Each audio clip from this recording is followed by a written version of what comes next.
Good evening, Professor Jones. It's Pauline, and I'm filming this myself, so you'll probably just be hearing my voice in the background. I'm trying to demonstrate how I do trach care. Okay, trach care is to help to clean the secretions out of a patient's airway via their stoma, which is located where this green part would be the cannula, and that's going down into the larynx area because they might have had a surgery where they had part of the larynx removed. Okay, I had to position it so that like I've already done it.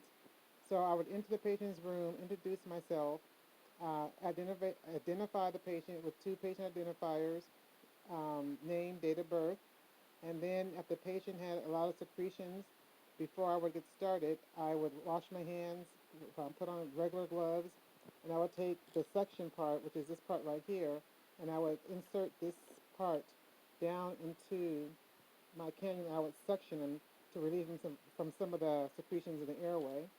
Then I would go wash my hands again, put on my sterile gloves, which are these right here. These are my sterile gloves. And I would put them on so I can begin my trach care. In this container right here, I would put my water for the cleaning of the cannula and of the stoma area. So first I would take the cannula out, clean it, and then replace it. Then I would take the Q-tips out of the water, and then I would take it and clean. For purpose's sake, the dressing is not there. I would do it because it's only me.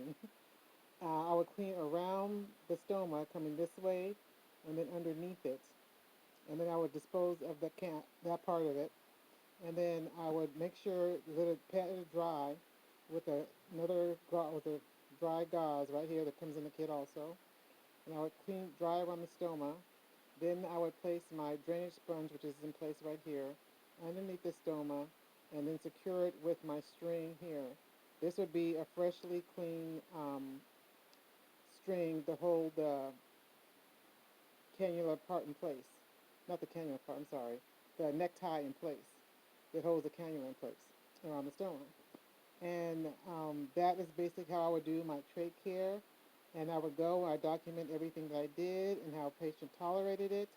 Also, the O2 sat meter would be on the patient's finger, just so I can see how the patient's oxygenated while going through the patient care, while going through trach care, I'm sorry. That's it for my presentation of trach care. I'm sorry I had to do this myself, so hopefully it's okay and you understand me. Appreciate it. Have a good night. Thank you. Bye-bye.